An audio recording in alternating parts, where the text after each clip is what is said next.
आमर गोटे कथा थिला युवक माने पढ़िले प्रस्तुति करले किंतु निजुक्ति क्यों ता भीतर महिला संख्या हूँ 3,46,699 एवं पुरुषों संख्या हूँ 7,17,523। ये हूँ आम ओडिशार बेकारी मानकर निछक छवि जो मैंने एम्प्लॉयमेंट एक्सचेंज नाम पंजीकरण कर किंतु अणपंजीकृत एमती बहुत श्रमिक अच्छा जो मैंने चाषादी कार्य सरला विदेश को जाउछंती बा बाहर राज्य को जाउछंती काम करिबा पाई। तेणु एठी कथा उठुची जदि केरल कर्णाटक गुजरात सूरत एथि प्रति ए राज्य प्रति आकृष्ट ही आमर युवक माने सेठी खटिबा को इच्छा प्रकाश करूछंती तेबा हम ओडिशा राज्य कौन पाई नुहे महोदय 2,35,000 ऊर्ध्व सरकारी पदवी खाली थिले मध्य सरकार युवक युवती मानक चाकरी नदेवा फल बेकार युवक युवती माने प्रवासी श्रमिक भाव खटिबा बाहर राज्य को जाउछंती। ये हूँ आज मुलतवी प्रस्ताव। ये प्रस्ताव रे मु संपूर्ण एकमत। मान्यवर मंत्री महोदय और भाई जो विवृत्ति रखुले कथा धैर्य सहकार शुणुली। आमर गोटे कथा थिला युवक माने पढ़िले प्रस्तुति करले किंतु निजुक्ति केउठी सबु बेले आपण देखंतु जो माने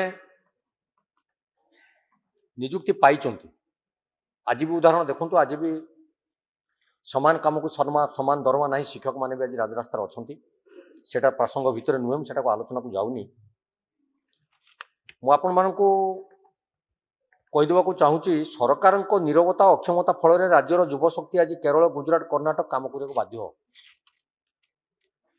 एवं तांको आमे प्रोत्साहित करुँच जार निच्छक उदाहरण गत बुधवार दिन घटी से बाबद आपन को पर पदक्षेप कहि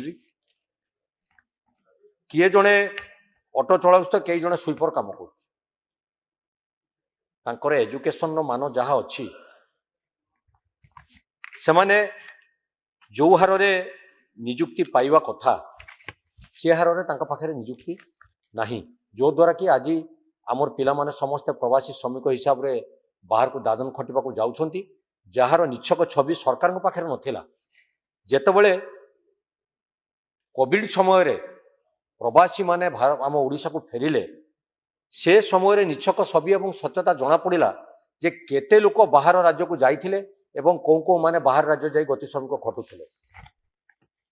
आपणकर पीरियोडिक लेबर फोर्स सर्वे अनुजाई जोटा पीएलएफ सर्वे करा 22-23 रे ओडिशार हाराहारी अणनिजुक्ति संख्या थिला हार संख्या थिला 3.9% जोटा कि राष्ट्र थिबा 3% 2% ठारू अधिक।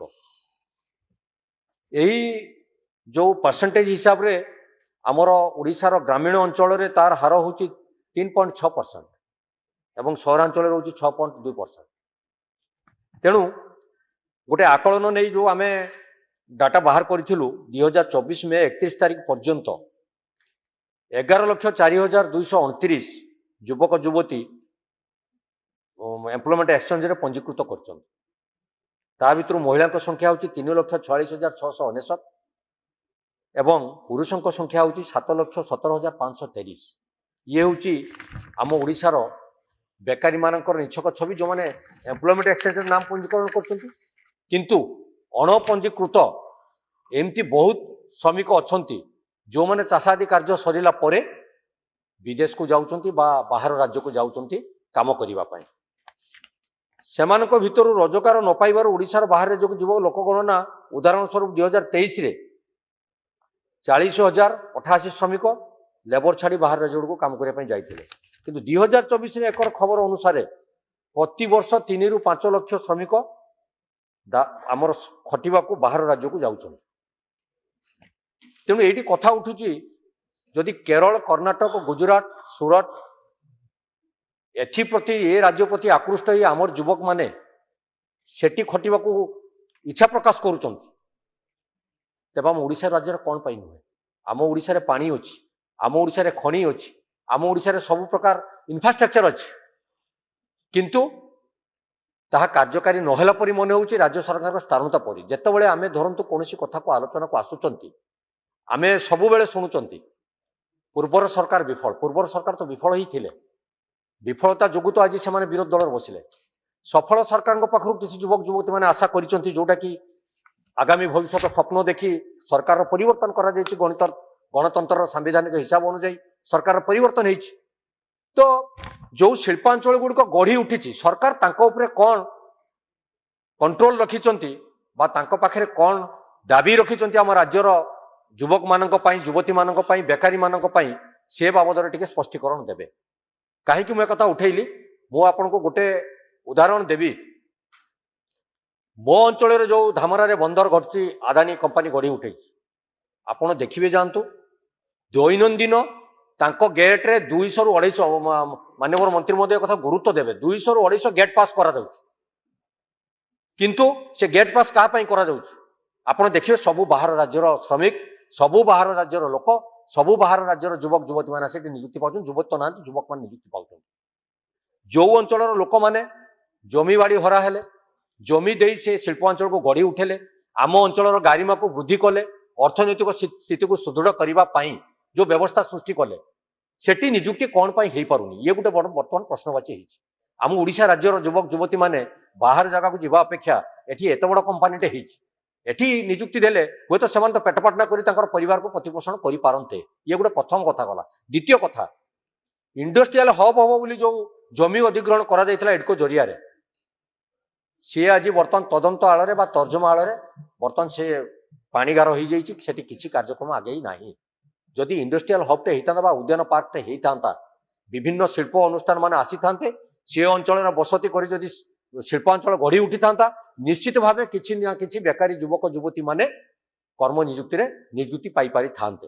ସେ ଯୋଉ ଆଶା ତାଙ୍କର ଥିଲା, ଧୀରେ ଧୀରେ ଧୀରେ ଧୀରେ ସମୟ ଗଡ଼ି ଚାଲିଛି, ତାଙ୍କର ବୟସ ମଧ୍ୟ ଚାଲି ଯାଉଛି, ସେମାନେ କୌଣସି କର୍ମ ପାଉନାହାନ୍ତି, ବାଧ୍ୟ ହୋଇ ବାହାର ରାଜ୍ୟକୁ ଶ୍ରମିକ ଖଟିବା ପାଇଁ ଯାଉଛନ୍ତି। ମାନ୍ୟବର ଉପବାଚସ୍ପତି ମହୋଦୟ, ମୁଁ ଆଉ ଗୋଟେ କଥା ଆପଣମାନଙ୍କୁ ଆଣିବି ଯେ ସ୍ଥାୟୀ ନିଯୁକ୍ତିର ବାଧକ ସାଜିଛି, ଯୋଉଟା ମାନ୍ୟବର ମନ୍ତ୍ରୀ ମହୋଦୟ କହୁଥିଲେ, ମୁଁ ତାଙ୍କ କଥାର 100% ଏକମତ ଅଛି। ଆଉଟସୋର୍ସିଂ ଇଏ ଗୋଟେ ବ୍ୟାଧି ସାଜିଛି। ବର୍ତ୍ତମାନ ଆଜି ଆପଣଙ୍କୁ ନିଯୁକ୍ତି ଅଛି, ଆସନ୍ତାକାଲି ଆପଣଙ୍କର ଚାକିରି ନାହିଁ।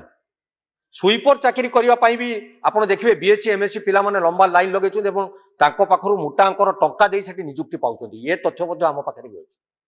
ଆମେ ହତୋତ୍ସାହ ହଉଛୁ। ଆମେ ଦେଖୁଛୁ ହଠାତ୍ କିଛି ନଥିବ, ପୌରପାଳିକାରେ 25 ଲୋକ ଏନଗେଜମେଣ୍ଟ ରାତି ପାଇଲା ବେଳକୁ ସାର୍ଟିଫିକେଟ ଧରି। ଆପଣ ଗୋଟେ ଯୋଉ ନୂତନ ଭାବେ ବସ୍ ଷ୍ଟାଣ୍ଡ ଗଢିଥିଲା, ଆପଣମାନଙ୍କର ମାନ୍ୟବର ମୁଖ୍ୟମନ୍ତ୍ରୀ ତାକୁ ଉଦ୍ଘାଟନ କରିଥିଲେ। ଆପଣ ଦେଖିବେ ଯାଆନ୍ତୁ ସେ ବସ୍ ଷ୍ଟାଣ୍ଡରେ କି ଅବସ୍ଥା, ସେ ବସ୍ ଷ୍ଟାଣ୍ଡରେ କିଏ ଆସିକି ନିଯୁକ୍ତି ପାଇଛି, କିଏ ତାଙ୍କୁ ନିଯୁକ୍ତି କରିଛି, ସେ ତଥ୍ୟ ମଧ୍ୟ ସରକାରଙ୍କ ପାଖରେ ନଥିବ। ସେ ବିଭିନ୍ନ ଆଉଟସୋର୍ସିଂ ବାଲା ତାଙ୍କ ପାଖରୁ ପଇସା ନେଇକି ତାଙ୍କୁ ସବୁ ନିଯୁକ୍ତି କରୁଛନ୍ତି।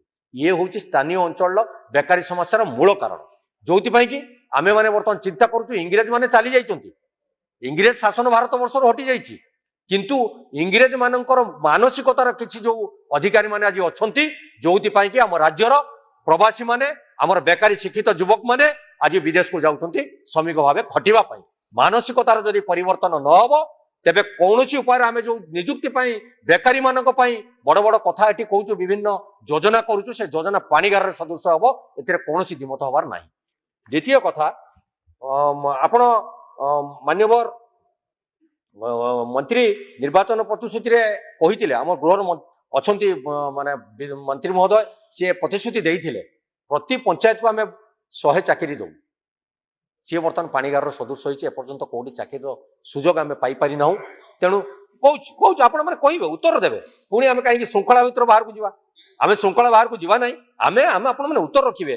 ମାନ୍ୟବର ପ୍ରଧାନମନ୍ତ୍ରୀ ବି କହିଥିଲେ ନିର୍ବାଚନ ପ୍ରତିଶ୍ରୁତି, এটা ନିର୍ବାଚନ ପ୍ରତିଶ୍ରୁତି, এটা ଗୃହର ବିବୃତ୍ତି ମୁଁ ଆଣି ନାହିଁ, এটা ନିର୍ବାଚନ ପ୍ରତିଶ୍ରୁତି ଥିଲା।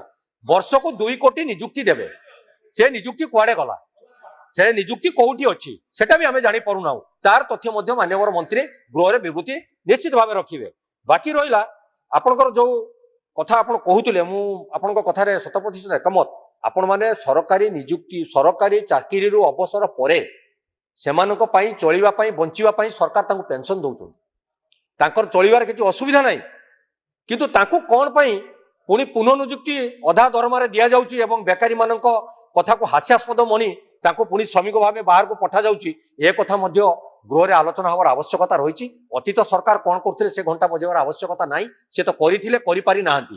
ଏବେ ମାନ୍ୟବର ସରକାରଙ୍କ ଠାରୁ ରାଜ୍ୟବାସୀ ବା ଯୁବକ ମାନେ ବହୁ କିଛି ଆଶା କରୁଛନ୍ତି। ତେଣୁ ସେମାନେ କୋଉ ପଦକ୍ଷେପ ନେଲେ ଏ ଯୋଉ ସମୟ ମାନେ ଅଛି ଭାଇ ଦୁଇ ମିନିଟ୍ ସାରିବି 2 ମିନିଟ୍ ଅଛି, ଏଟାକୁ ଦେଖିବେ। ବାକି ରହିଲା ସମୟ ତ ସ୍ୱଳ୍ପତା, ତେଣୁ କହିବାର ବହୁତ କଥା ଅଛି, ଛାଡ଼ନ୍ତୁ ସେ କଥା ଆଲୋଚନାକୁ ଯିବାନି। ଏଇ ଯୋଉ ଚାକିରି କ୍ଷେତ୍ରରେ ଯୋଉ ଘୋଟାଲା ଚାଲିଛି, পুলিশ সব ইন্সপেক্টর চাকরি পাই 25 লক্ষ টঙ্কা লেখা নেই যে ধরা পড়ছেন আন্ধ্রে প্রশ্নপত্র লিক করা ঘটনার যে 114 আর 3 অনেক সে বাবদরে সরকার কোন পদক্ষেপ নেইছন্তি মু তো জানিছি সেমানকু মানে অটক রখা যাইছি এবং সেমানক পাই আগকু আউ যেপরি এ প্রকার পদক্ষেপ ন যায় কোন পদক্ষেপ নেবে সে বাবদরে গৃহরে স্পষ্টীকরণ রখিবে। আরআই এআরআই অমিনো এ বাবদরে মধ্য 25 আপনার जो करा जाइथिला रिक्रुटमेंट सेतेरे भी प्रश्नपत्र घोटाला हला एवं पिला माने आम पिला माने चाकरी माने करबा पई जो नियुक्ति पई परीक्षा देबा पई व्यवस्था थिला से तातिर भी दुख प्रकाश कर सामान्य भी होरी गले से भी करबे जो माने देइथिले से टंका फेरस्त हला कि ए गोटे प्रश्न बाछि। जदि नाही तार ताकू केबे फेरेबे तार उत्तर मध्य रखिबे एवं से नियुक्त जो बेकारी माने अछंती तांको नियुक्ति व्यवस्था को करेवार सुजोग सृष्टि करिवे। बाकी रहिला आपनकर मान्यवर उपबाचस्पति महोदय मु गोटे कथा कहबी गोटे मिनिट दो 1000 दिनर 1000 शिल्प से पूर्वतन मुख्यमंत्री जानकी वल्लभ पट्टनायक स्वर्गवासी करथिले हाँ करथिले कहि नथिले करथिले किछि शिल्प किछि नियुक्ति कराता आपण से आधार रे आउ किछि पाद आगो को जाई हमर ए ओडिसा रो बेकारी नियुक्ति लोक मानको नियुक्ति देबे कि सबुठार गोटे संवेदनशील कथा कहि मोर वक्तव्य को शेष करबी। आपण गत बुधवार दिन राति रो देखिबे आम गृहर विधायक माने एवं जो कंटाबांजी रे जो रेलवे स्टेशन रे जो बाक बितंडा लड़ाई झगड़ा चलला जो पूरा मीडिया रे एवं आपण खबर कागज रे बड़ा बड़ा पुष्टा मंडन कला श्रमिक माननकु प्रवासी करिया पई जो उस्के की तांको पठेवार कंपटीशन चलीतला सेठी प्रतियोगिता चलीतला सेतिरे हमर लोकप्रतिनिधि माने मध्य संपृक्त रहउचंती तार नजर एठी रहिछि। गोटे दलर काउंसिलर गोटे दलर विधायक एमानक भीतर जो बाक बितंडा एवं सेमानकु पठेवा पई जो प्रसोहित करा जाउछि एथिरु तांको निवृत्त करिवा पई आपण माने किछि पदक्षेप नियंतु एवं नियुक्ति सुविधा को सृष्टि कले नियुक्ति दबार व्यवस्था करेले आम अंचल बेकार युवती माने आ बाहर राज्य को जीवे नहीं। धन्यवाद।